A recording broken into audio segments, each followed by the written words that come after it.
Yo, good morning mga katongs. At ayan, inipon nga po muna namin ni Dingdong yung sisigaan doon. So para matanggal yung plastic mamayang hapon. Pag tinanggal yung plastic, lalagay lang din doon bago sigaan. So ayan, ito yung ginawa kong daan dito sa gitna para kasya yung kolong-kolong pagka dinadala natin yung ano doon, yung water pump sa dulo, hindi nahihirapan. At ayan nga po, bali pinasusuit ko muna kay Dingdong ito bago ko tudlingan. Ngayon sila Greg magpa-plastic na rito sa kabila. Tinudlingan ko po kahapon yun, napalaban tayo mga katongs. Ito kasi masukal yung pinagtaniman ng sitaw tsaka Taiwan.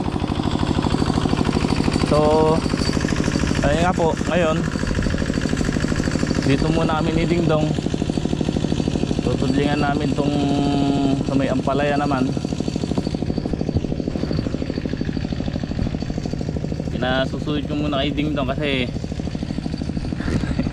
tinatudlingan ko na to para sa sili nagbago nga tayo ng nagbago ng plano. May tudling na nga po ito para sa sili, kaso nga yun, nagbago tayo ng plano. So pinakuha ko muna kay Dingdong, pinapapatag, tapos tutudlingan ko ulit para sa ampalaya.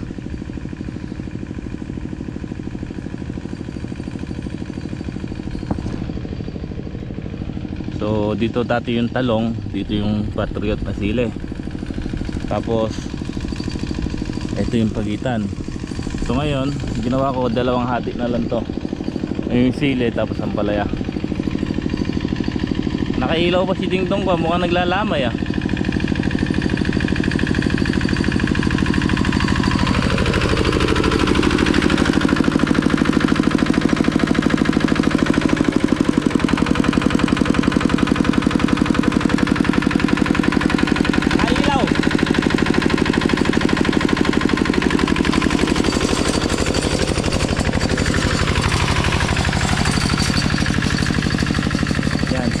Dingdong at saka si Abo ang kasama namin tatlo rito, kami ni Greg at saka si Bato. Tapos ayun, nagpapunta ako, pinapunta ko si Dingdong at saka si Abo kasi talagang buwan ngayon marami tayong may trabaho. So buti na lang bakasyon. Si Dingdong kasi nag-aaral po yan. Si Abo katatapos lang ngayon, nag-apply ng trabaho. So pinapunta muna namin dito hanggat hindi siya tinatawagan. Ngayon yan nga, tulad yan, puro tanim tayo ngayon, puro paggagayak, pagtatanim. So kailangan natin ng tao rito talaga, kaya buti na lang natapat ng bakasyon para at least mabilis tayo sa makapagtanim bago magtag-ulan. Tulad yan ito, saglit lang naman po namin ginayak, then nataniman na. So ito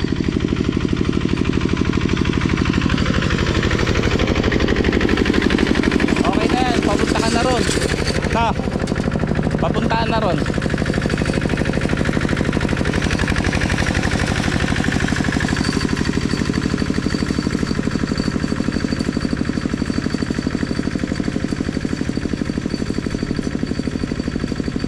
So dito mga katong, situtudling natin ng maayos itong sa ampalaya.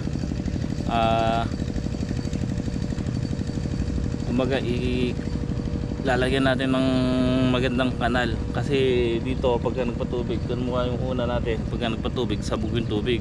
So itong gagawin natin, talagang sa gilid lang ng tudling yung tubig niya, para pagka pinatabaan doon lang din yung pataba.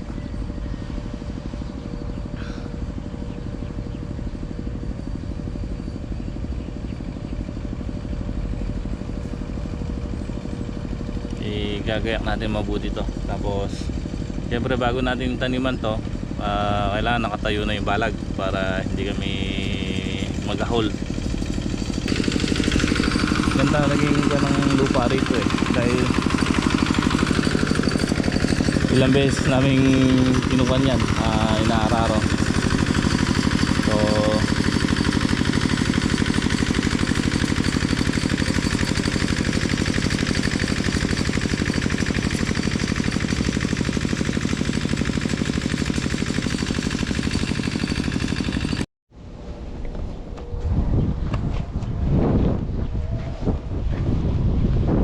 na buo din. Ha? Buo.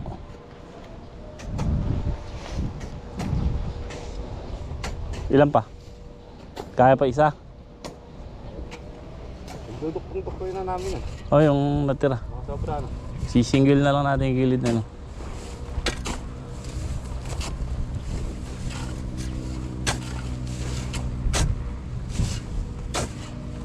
Ayusin mo na yan. Ayusin mo na pala. Kaya mo.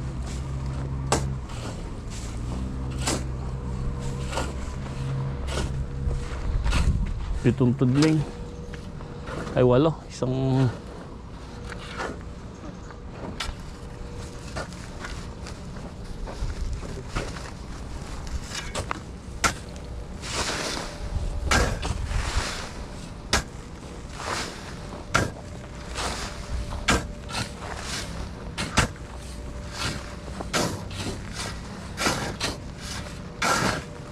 Alam mo na po.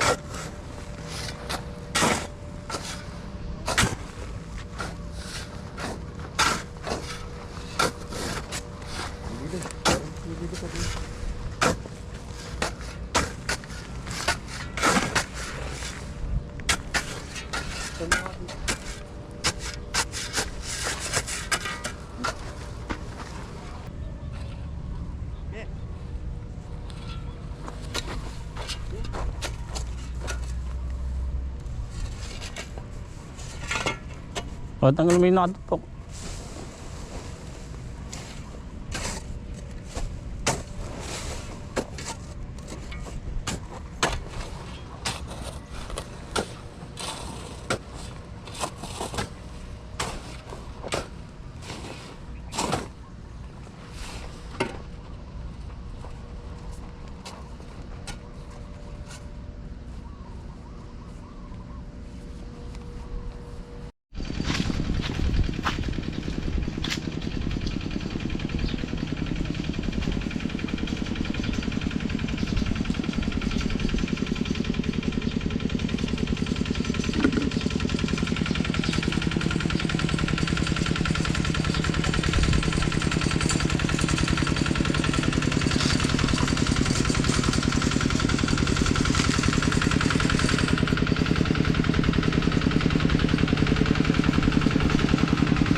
na yun.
Papalit ng dahon kaya ganun na lang. Ano? Papalit ng dahon ay kaya ganun. Dalawa na lang. Hindi mo binasa? Ha? Ha? Hindi mo binasa? Butik.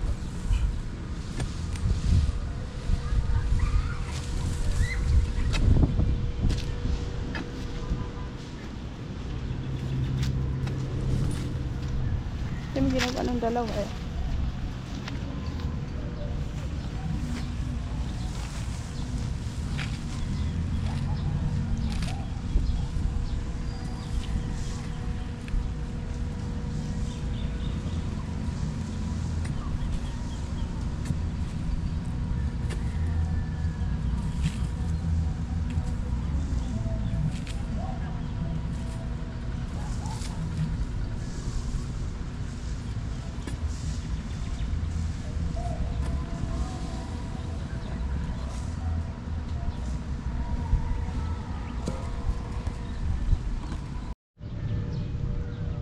Ayan po, at natapos na ako mag tudling. So bukas ulitin ko po yan, at para sasabukan kasi ng ano yan humic acid at saka lupus. So kailangan natin ibaon ng konti, kaya dadaanan ko lang ng mababaw yan para bumao lang ng konti yung isasabog nating paupo. So ayan, dito nga po sila, tinatanim pa yung sobra nating punla dito sa kabila. Ayan ito yung ginawa nating daan, pagitan sa gitna, para maglalagay din tayo dito diretsuhan.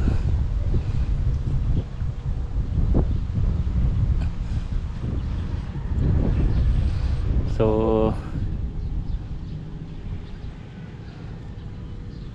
tinatatanong ko na yung tira nating punla dito. Ayun mga katong, plano ko sili na lang lahat to. Gawin natin sili lahat yan.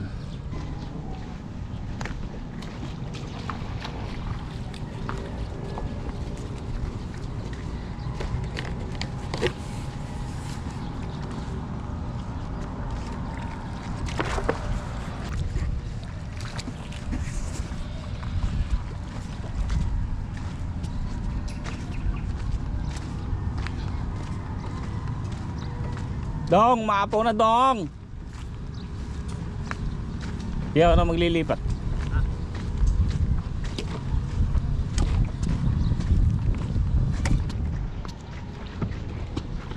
Tanim mo muna. Tuan mo lang yan, maapaw.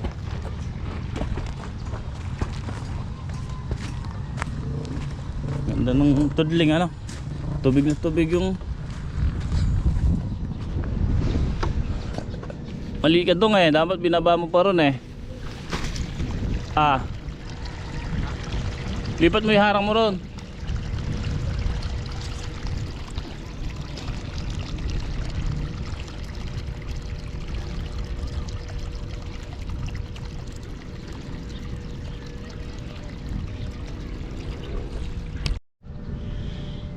So susulitin na natin to. Pupunuin na natin lahat ng tanim tong farm ng sabay-sabay hanggang nandito si Dingdong at saka si Abo. Dun pa naman ang pasukan nila. So tamang-tama siguro mga namumunga na yung tanim namin na yun bago sila bumalik sa eskwelahan. Tama sila rito. Ayan, kasarapan na 5 kami rito ngayon. Kaya ang gagawin ko, sasamantalahin ko na hanggat nandito sila. Pupunuin na natin ng tanim tong lahat ng pwedeng taniman. Total yung tubig naman natin, magdalawa na pinagkukunan natin. So tapos paparating naman na yung tag-ulan. Ito nga mga katongs, yung sitaw, yung natirang balag sa sitaw na yun, pala kung ano ng pipino. Siyempre pagka nakayari na tayo rito. So tulad niyan, bukas pala magpapataba na kami dito sa unang tanim. Tapos ha-harvest muna tayo ng ampalaya. So kahit pa paano may ma-harvest tayo ng ampalaya.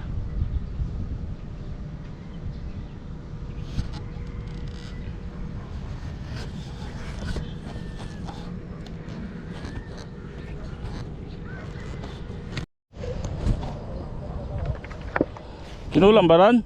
Kinulang pa?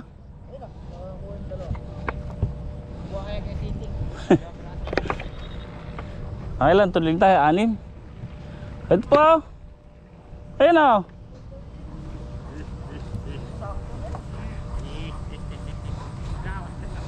Wala na, kulang na.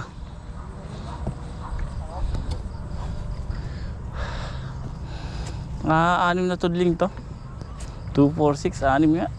Base.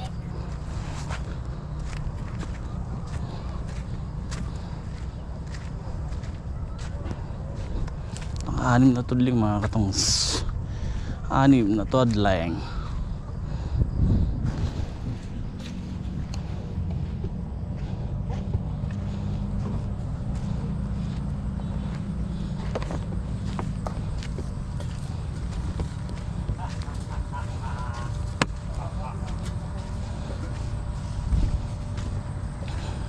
Tapos na. Wala nang naging punla. Okay, ayan nga po mga katongs. At alas 9:40, April 27. Ayan nga po mga anak ko.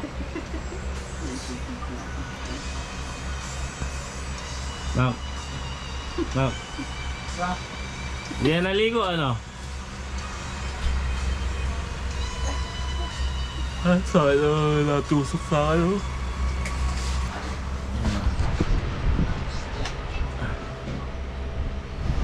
Nabutas. Kaya ika ako kanina habang naghahanap ko.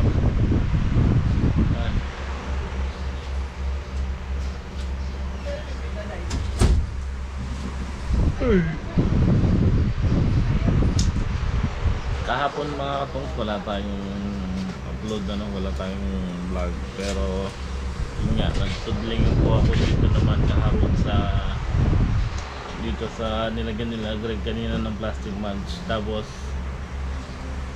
medyo napalaman ako ito kasi pasukan, daming damo, paulit-ulit kung pinutudling. Kasi sila Greg, ayan nilinis nila yung dito sa harap.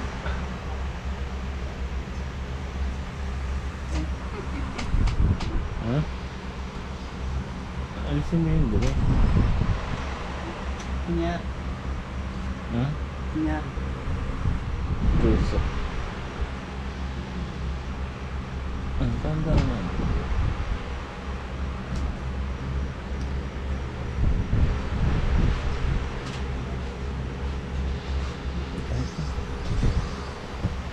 So yan mga katongs, hanggang dito na lang muna ang ating upload. Yan, maraming salamat po. Bukas harvest kami ng ampalaya bago kami magpataba sa sili. Yan, God bless po sa inyo lahat. Magandang gabi.